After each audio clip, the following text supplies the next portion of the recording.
I'm Tyler Glick, and this is the Ignite Clarity Career Podcast. Each week, I sit down with regular people who have discovered promising careers, and together we learn exclusive stories about their journey and the details of their industry.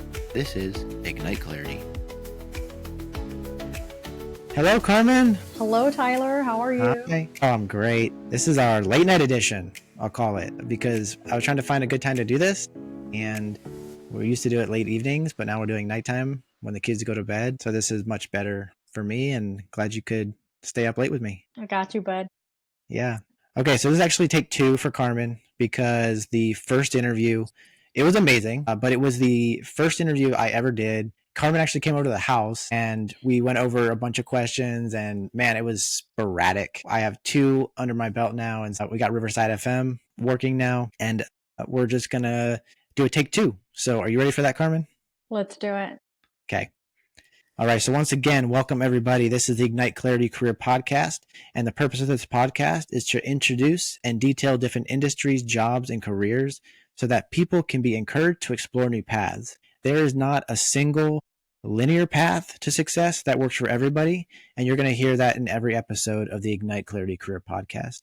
So my guest today, obviously Carmen, she is a devout lover of all things In-N-Out, which stems from her 26 years of success working for this household name, at least here on the West Coast. Her story is one of passion, starting from a young age in food prep, eventually devoting her talents to growing the franchise in a management role, supporting many new restaurant openings, and leading her team into an evolving landscape of rising costs, steep competition, and supply chain challenges. So as a manager, she knows a thing or two about leading a successful team. And today she's here to share all about her path to success and how to be a good leader. So welcome, Carmen. Thank you. Welcome. Thank you. Okay, so after our last conversation, I decided that I wanted to kind of spruce things up a little bit and add some details about In-N-Out, which is where you spent nearly 26 years of your life working, right? Oh, yeah. Yeah. So there's a lot of information out there on their website and fan pages and stuff. So I picked my top three favorite fast facts. And In-N-Out fans will probably already know a lot of these things, but it was all new discovery for me as I was going through and learning about In-N-Out. So fast facts, number one, In-N-Out was first established on October 22nd, 1948 by Harry Snyder, and is now run by his granddaughter, current CEO Lindsay Snyder. You probably know all about that, Carmen. I do. And actually, the first day opening sales burgers was only 57 burgers, and the first month was 2,000 burgers. So that was like one of those fun facts that you had to learn. I love that. And now we sell 2,000 burgers in a shift, or you would sell that in a day. Yeah. I love that you added onto that. That's amazing. Yeah, that was one of my favorite fun facts about that. Okay. Fast fact number two. Did you know, and I think you do know, that the cross palm trees was first introduced in 1972 near the original Baldwin Park location? And it's a quote from the In-N-Out. To quote from the In-N-Out site, one of founder Henry Snyder's favorite movies is It's a Mad, Mad, Mad, Mad World, which I've not seen. And it features characters racing to find buried treasure under 4 palm trees planted to resemble the letter W. And so because each In-N-Out store is Harry's treasure, a tradition of planting cross palm trees in front of most of the In-N-Outs began in 1972. End quote. Have you seen the movie? I have not seen the movie. I do know about the movie and the fact that the palm trees resembled like his buried treasure in a sense. Like he treasured In-N-Out and was very, he was very devout and devoted to his company. And that's why it remains, a private company still too. Yeah. It was his passion for sure. Yeah, he would never franchise. He didn't believe that anyone would care about his stores as much as he did. And I think what I like is that as much as it's kept inside the family, the passion is still there from each member. Like it still grows. Yeah. Okay. Fast fact number 3, last one. In 1994, the 100th store was opened. And now in 2025, I actually think we ticked up one because I think Lake Elsinore number 2.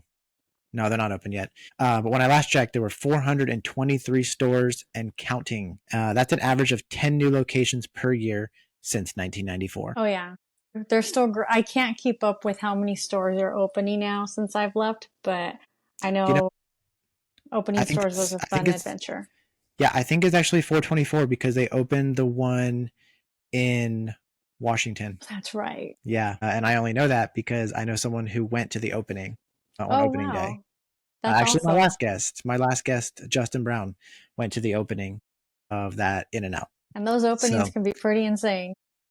I mean, the line was insane, but they had from the pictures I saw, there was so much help. It seemed because Oh yeah. they knew what was going to happen. So I think that's the first one for that state. I do like seeing how prepared they are when they open new stores and how they get with the city and the traffic control and just making sure that it's a smooth transition for them to open. So it's always like spot on Yeah. with their service. Oh yeah. Okay. All right. So let's get into the meat of this. Okay. Quotations. If you're not watching on YouTube, I put quotations around meat because we're talking about In and Out, No and we're pun talking about intended. Carmen, or pun was intended. I put in my notes pause for LOL. I got a little one. Okay. So question number one, Carmen, I want to know about how you got your start at In and Out. So let's just go to the beginning. How Well, did you get your start at In and Out? that was a very long time ago for sure. It was my senior year in high school, and my friend Susie worked there, and she's like, "Hey, every high school kid needs that part-time job for, fun funds." And so we would go to In and Out when she would pick up her paychecks, and they're like, "Oh, we're looking to hire," or, "Hey, are you hiring?" And I filled out my application in November. I think it was November 16th, 1996. I had my interview, I got my onboarding, I got started, and that's what I did. Being a kid who was just trying to make money, I was trying to work as much as I can. So Mm-hmm. back then they would let you come in and you'd call and be like, "Hey, do you need somebody in?" Yep, I'd be there. So that's how I got started. Definitely my friend Susie got me inside the job. Okay. And where was that? Was that in 423 in Rancho Cucamonga off of Foothill and Vineyard. okay. And that was store number 23? Yeah. 2-3. Wow. Fun fact, I had my cousin get hired there, my little sister get hired there, my cousin got hired there, my cousin met her husband there. It's a family affair. Yeah. My sister's best friend, who was, our little sister, she got hired there. Now, did So we had you everybody work they're there. the longest of all them? I was the longest one there, but I think my cousin is on her 25 years, or my sister's finally catching up to 25 years. So I'm going to get Okay. passed up by the family. Yeah. Yeah. All right. So describe the progression from day one rookie to manager. What are all the different jobs that exist there? And then how do you get ahead? How do you go from food prep to manager? I want to say that, like, when you start off with the basics, learning how to wipe down tables, learning how to do the food prep, tomato, lettuce, onion, getting the salad table stocked up, and just making sure that you know the fundamentals of what's needed to make the burgers. Even just pouring drinks for the drive-through, learning how to take the orders and what ingredients are there for the order. And then from there, you would move up, like you learn your basics. And I mean, it's like teaching you how to take out trash from under the grill the right way and doing it efficiently, Mm-hmm. to not getting in the way of the cook. And you're being taught to be efficient and be working with purpose in a sense. If you're walking from one end to the other, you're walking with a purpose and you're looking to see what you can take with you and bring back on your way back if something is needed. Yeah. So that was something that I was taught when I got hired, and it was just continuing to have that growth of awareness. Some associates get it, some don't. And I think that if you pick up on it and management sees that intuition in you, that's when they would spend the time on, trying to develop you to the next level and the next level and next level. So what you show at work is what you get out of it, in the sense of like moving up. You go Okay. from, you would go from fries to salad table to cooking and to making those calls during the shift, in a sense. All right. So cool. So we talked about progression from rookie to manager. Okay. So my next question would be like kind of a follow up to that. What does the management program look like? once you're identified, you know what? Back up. I want to mention something. My terminology Well, for that would be a noticer. So I was told in one of my other jobs that everyone who works here is a noticer, meaning you're expected to notice little things and take action.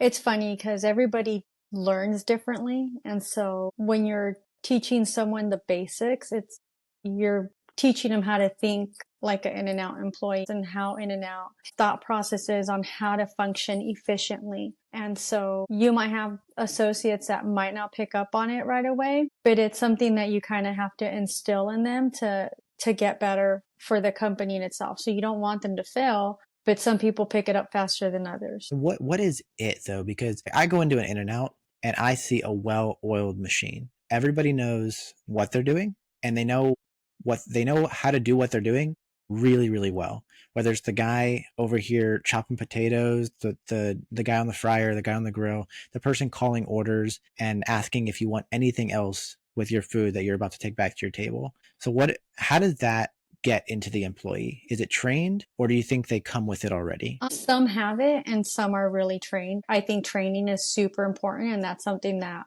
was instilled in In-N-Out. You were physically trained and walked through every station and Step taught how by to do step. things. Yeah. And so training was super big at In-N-Out, and I'm a passionate trainer. I wanted to be a teacher, and, Mm. I didn't get to be a teacher, but working at In-N-Out and moving up, I saw that I was teaching younger associates work ethic and real life situations. So that was one of my highs when I was in management, is that like I was teaching how to work and how to be efficient, and teaching them these lessons that I learned throughout my years there. And when I would see them succeed and they would pick up on what I was explaining to them, that was my high. Like they got it, Yeah, I taught them something. that's amazing. I mean, yeah, you really were a teacher. I know fast food is changing. The landscape is changing from just teenagers to now like career based, or whether you're a manager or shift manager, or even just running the drive through, it can still be a career, because that is changing with the minimum wage changes that we have for Oh fast yeah. food workers. So yeah, so it's not just for teenagers anymore. But I will say I went and worked in a diner when I was 14 years old, and I wanted to do it. I wanted money, but two, it was so good to build up my work ethic. Yeah. But anyway, this is a And career podcast, so this is a good step, to that. yeah. And well, one of the things that I really loved about In-N-Out is that you became friends with everyone you worked with. So you had your In-N-Out family and your friends, and you'd be hanging out, and everybody's working during the weekdays, and so In-N-Out people would have the weekdays off. And hey, what are you doing? Let's go to the beach, or let's go to the mall, let's hang out. So those were things that it makes In-N-Out special. The associate camaraderie is so high strung in the sense that like you bond with your associates because you're all in the same boat serving the same purpose. And that's something even when I was opening new stores, like the people you opened up your stores with were your In-N-Out family because you were away and you were able to just, you take the day off. And if you were in San Francisco, we're like, okay, well, let's go to downtown. Who's off that day? Let's all go. And everyone would like plan a trip together, or we're going to go have dinner. And so you'd have like a group of 30 people going to dinner together. Yeah. And those were my experiences back in my day. And that was over 20 years ago. And that exists, but I feel like it's still more rare. Like I can't say like, you and I right now would be like, hey, everybody, let's go. Yeah. It's just different. Oh, Okay, so we're talking about fast food, and I want to just talk about, is there a formal management training program at In-N-Out? yeah, it's an extensive one. And, I mean, when you start in management, you have to pass an operational skills week. So you go to a store where a manager evaluates you and how you operate the store at an operational level. Like, are you making the right decisions for the cornerstones for In-N-Out for the customer? You're trained to make sure you make the right decisions for the company, for the customer, for the associate. And once you pass that, then you go through the management classes that they have in Baldwin Park or, the other locations that they've opened up. And those teach you about managing, and the higher you move, like you move up from a fourth to a third to a second and then to a store manager. So every step, it's a higher responsibility and more on your plate in a sense. And so you learn, like when you learn management, you're learning how to get things done through others. When you move up a level, you start learning how to become a leader and just basically instill your passion into the associates and just, pushing them to better themselves. And with that, when you start training them to be efficient and operationally sound, that's where your results come in as a manager. Like you did your job in training these kids, and it just, how to train better, how to deal with scenarios that come up. You're trained and you talk a lot about things that happen in the In-N-Out industry. Did you ever have an opportunity to have your own store, to run your own store? I actually was offered my own store a long, long time ago. My old regional, I was opening up a store. I can't remember I think I might have been in Arizona. Okay. And Ray Maldonado asked me if I wanted to open the store in Calexico. And I don't know how or what happened, but by the grace of God, it just didn't land in my plate. And I thought I was ready, or I didn't know if I was ready. And he told me, no one's ever 100% ready until you're in that role. Yeah. And I think you said like geographically, it was kind of a challenge too for you. it was a challenge for me. I was very young. I was in my early 20s, and to move 2.5 hours away from my parents. And, I was still very attached to my parents and I didn't want to leave. And so I think that in a sense hindered my growth in that. But in the same way, I think that I made it to that level where I was offered a store. And though I didn't get it, it was just like, to me, it was God's will. Okay. Well, you prioritized family too, which is, it doesn't matter if you have kids or not, but you prioritized an aspect of your life that was more important than work in that Yeah. moment, which is okay. In my last interview, we were talking about our kids, and I have a lot of people telling me, don't miss your kids growing up. And so why would you want to, move away that far away from something that you want to be close to? I get that. We all have a reason for the things we do, and that was yours. So it's all good. Yeah. And, it's not, I don't have any regrets on that, like whether I took it or not. I think I'm happy with what God's given me and the life I have. So the journey and the challenges that I've had, I'm okay with. Those are who make me who I am and can help me grow in my own. No regrets. Exactly. Yeah. All right, cool. So there is a formal management training program. We got that. Is it called In-N-Out University? Like, is that a thing? Yes. Okay. Is it the same thing? I have like 3 diplomas from them. It's like super awesome.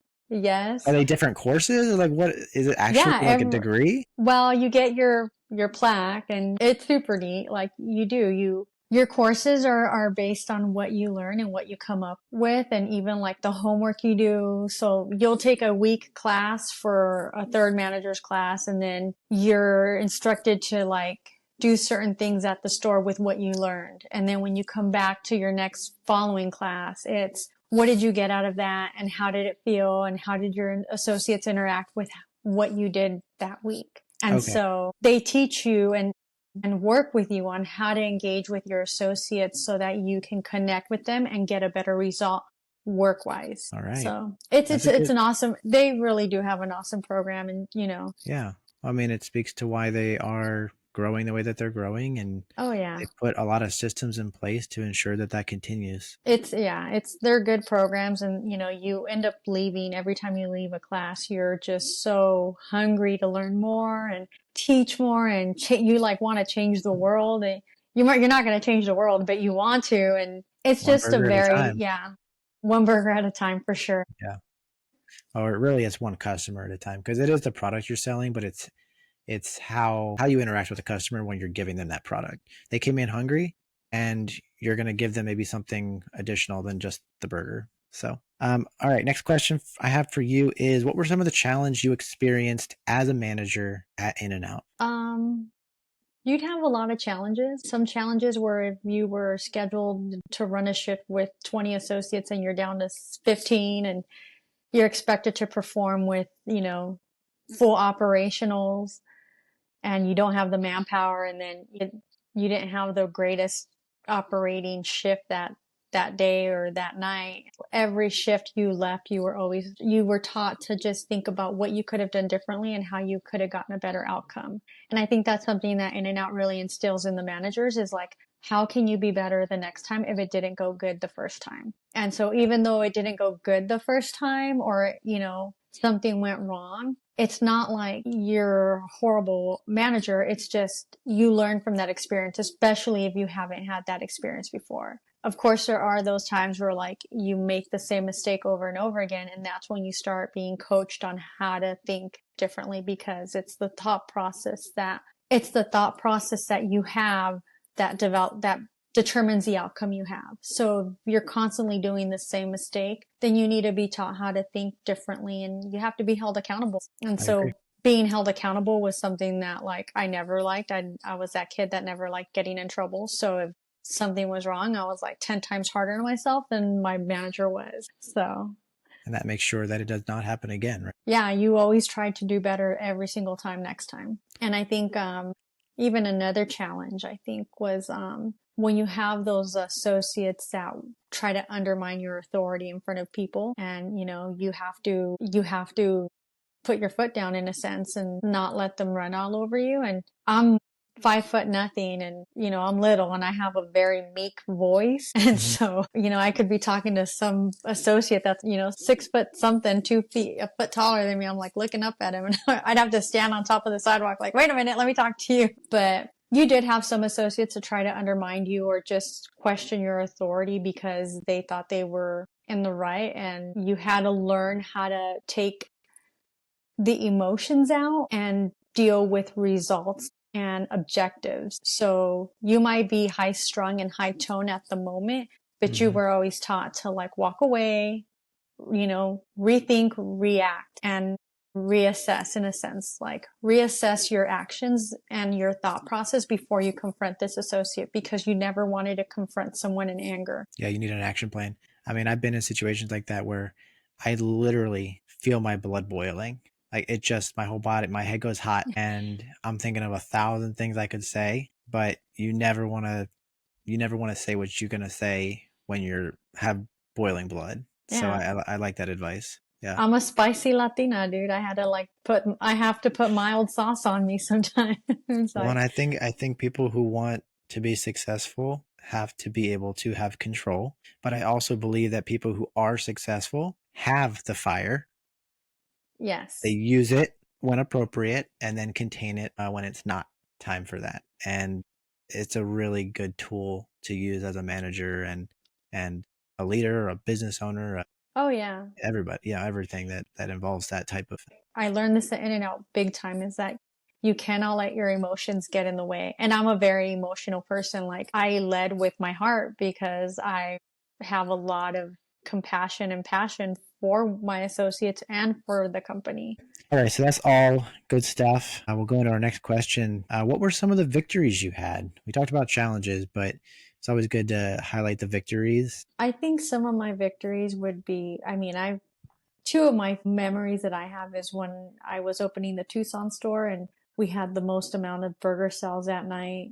And it like was a record and it was on my night shift. And that was like super exciting because, the big boss of opening stores like recognized me for selling so many burgers that night and just being in charge of it. That was a highlight. Another one was, I was at a store and one of the other managers the night before had like moved so many cars on the night shift and was like up so many burgers. And I had to work the next night and I surpassed like his drives that he moved by a handful and it was an intense amount. And I was moving a lot of burgers and I like was up a lot of burgers. And so they're like, how did you do that? They're like, you just came in all quiet, like nonchalant and you just like outbeat us. Like, I was like, Did you tell them? Did you have a secret?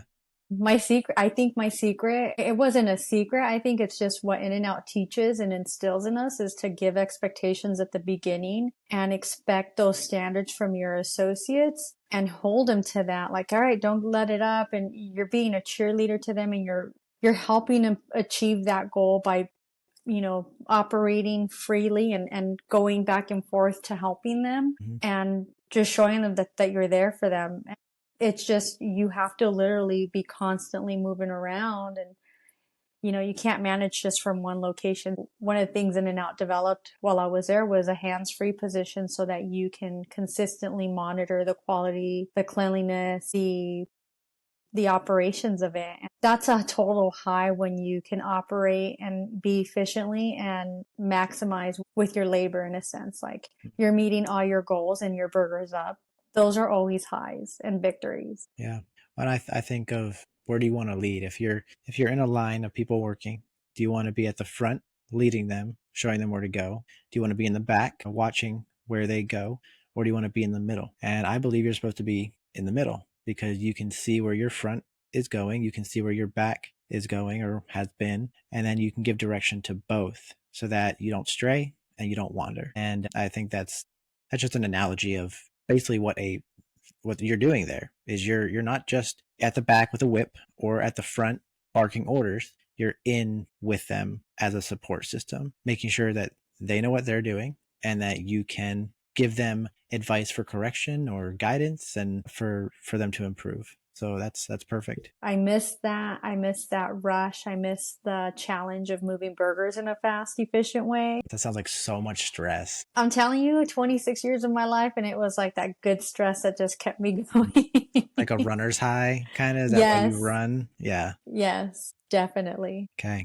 Well, those are great victories. So what do you think has made you a good leader in your time at In-N-Out? Well, I don't know if I'm exactly a good leader, but I was a very passionate leader in a sense. I definitely think getting hired and being taught by the managers that I was taught by instilled that passion in me was something that made me good. Watching videos of Harry Snyder and Esther Snyder and the passion that they had for their company and just seeing it grow, and even the people that I worked with that actually worked with them and had stories of them and how they would function or what they would see. And you always were taught to have that mentality of what Harry Snyder stood for. And, he was a very hardworking man, and he would get up and he would go to the meat market and pick out his meat himself, and he'd pick the produce himself. And Esther Snyder used to make her own patties by hand. Those are things that you were taught. You become passionate about it because you grew with it and I loved it. Like, I love the history of it. I love um, just the forefathers that helped create In-N-Out and became our regionals and the higher ups of the company, the stories they had and the culture that they instilled in us. You did it because you cared. And Harry Snyder always instilled in wanting you to be successful whether you stayed with In-N-Out or not. So that was something that I really liked too, is that In-N-Out doesn't just groom you to be perfect for In-N-Out, but it grooms you to be successful in other entities of life. So Super pretty much if good. you work in the food industry at In-N-Out first and you go anywhere else, you're going to be maybe ahead of everybody else by a little bit. Everyone that I know, well, I want the associates that I know that have left and have gone to work at other food industries are like big supervisor roles because of what they learned at In-N-Out. So, Yeah.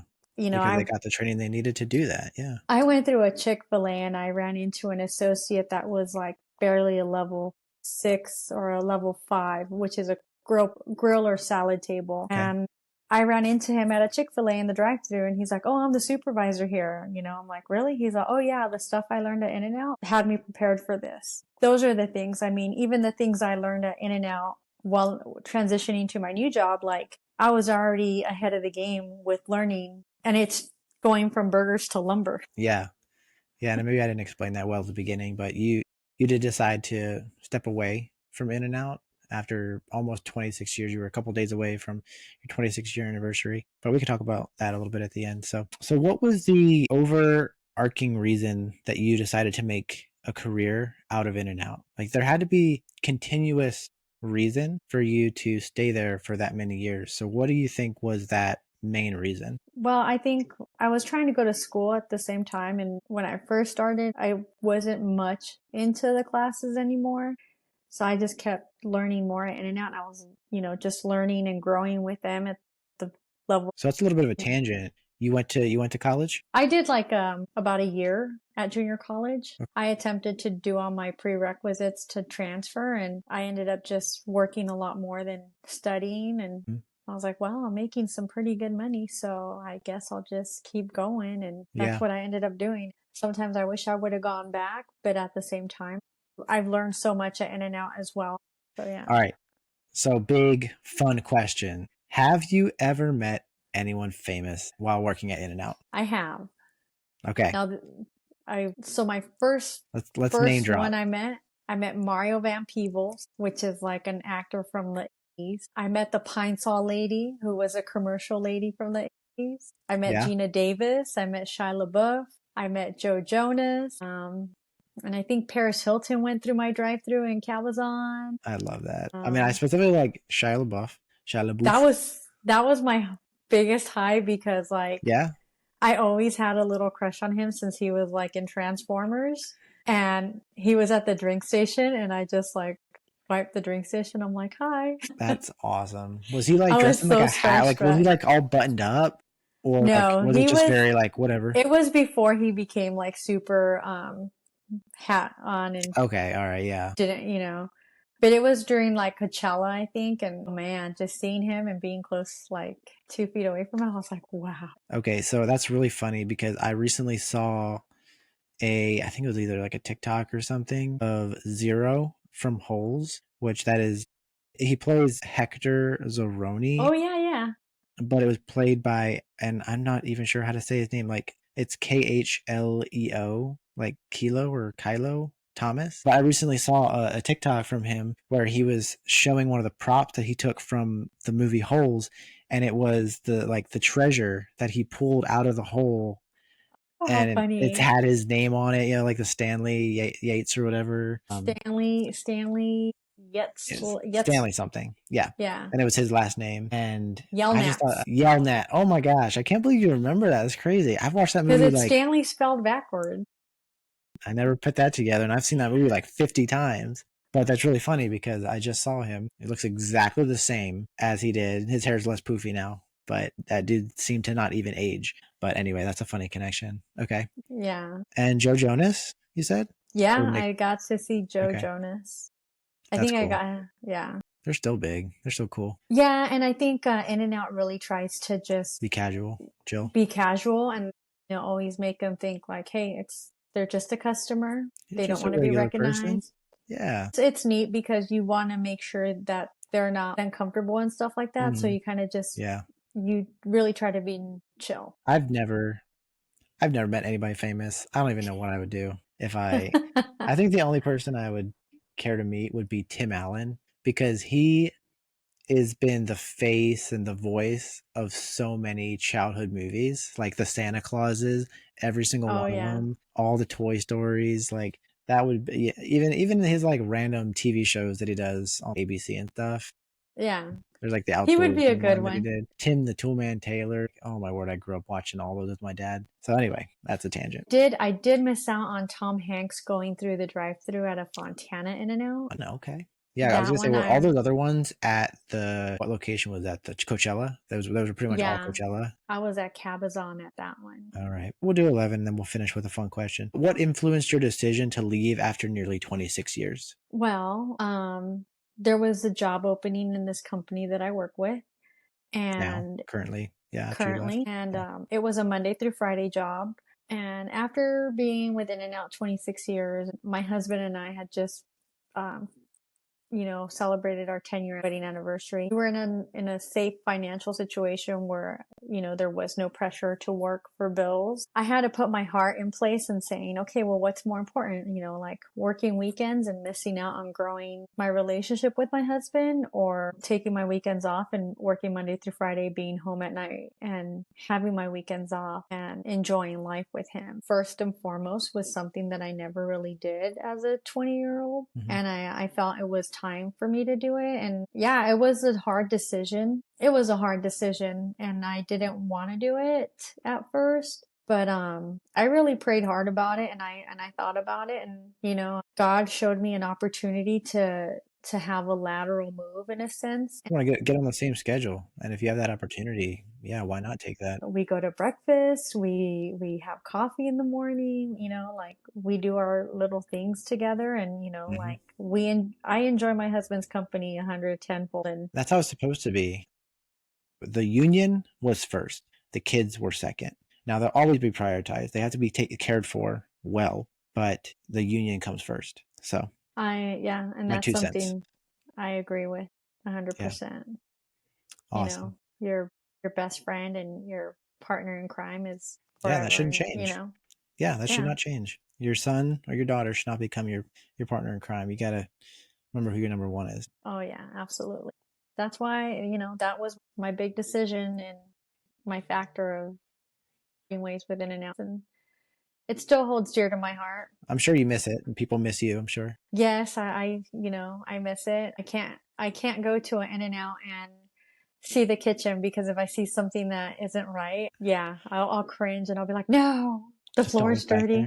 All right, well then, while we're talking about that, what is your go-to In-N-Out order? I know mine. Mine's pretty simple. All right, so mine I'll say mine. Go ahead. You say yours. Okay, mine is just a straight double, grilled onion, no tomato, add pickle, fries, regular fries with a vanilla shake.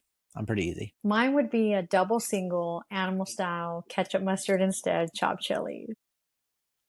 Chopped chilies.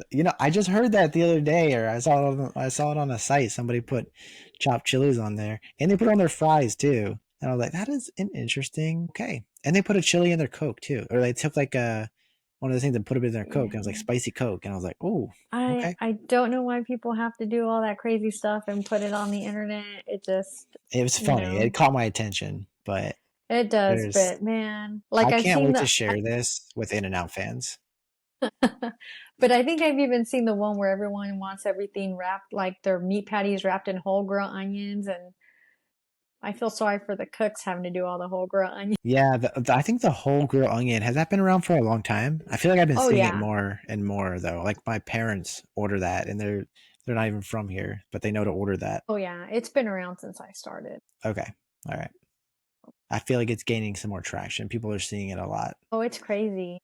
The videos I've seen, like whole grilled onion wrapped, and we're like, what the heck? Like, ever drawn the line with somebody? Yeah. Yeah? I've had people try to order like a burger sourdough style where they think they can get the buns inside out. And we're like, no, we don't alter the image of the burger. So I think the biggest thing that In-N-Out really instills is not altering the image of the burger and making sure it's consistent to its true product. Except for protein style. Well, protein style is just a sub for the bun. I think what you see on the internet that's altered is definitely from the TikToker or user itself, opposed to being done by In-N-Out, because In-N-Out is really strict on not altering any of the images of their food or product. That makes sense. Yeah. I mean, that's brand recognition and keeping it safe. So, all right, cool. I put in my notes here that my kids get a single cheeseburger with tomato, no lettuce, no onion, cut in half with fries. And I love that. That's pretty good too. I love that they cut it in half. I didn't know that was a thing until my wife told me, and it's amazing because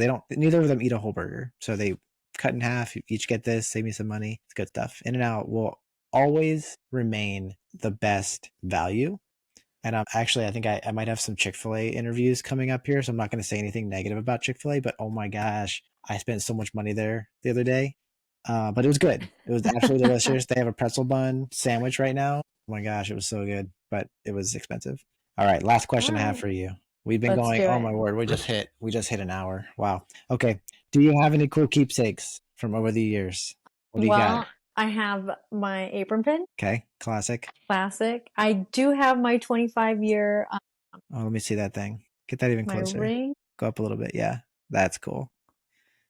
So Okay. that was one of my awesomest achievements. And I do, all right, let me see if you can see that one.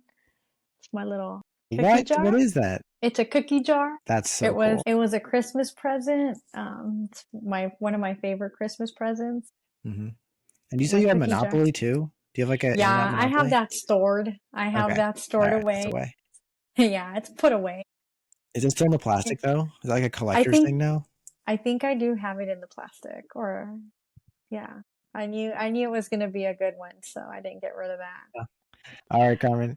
We'll wrap this up with thank you so much for being on the Ignite Clarity Career Podcast and for offering me some of your time and your insight. I can't wait to share this with all the In and Out fans and all the people that are following this podcast. Yeah, So thanks. thank you. I appreciate that. Thanks for having me, Tyler. Yeah, thank you, Carmen. Have a good Have night. a great night. All right. Okay, bye. Hey everyone, thank you so much for listening to the Ignite Clarity Career Podcast. If you have a moment, please follow, rate, and share with your friends and family. Special thanks goes out to my guest this week, and I really hope you enjoyed our conversation. Ignite Clarity Career Podcast is a presentation of Ignite Clarity Career Coaching, and it's produced by me, Tyler Glick. Till next time.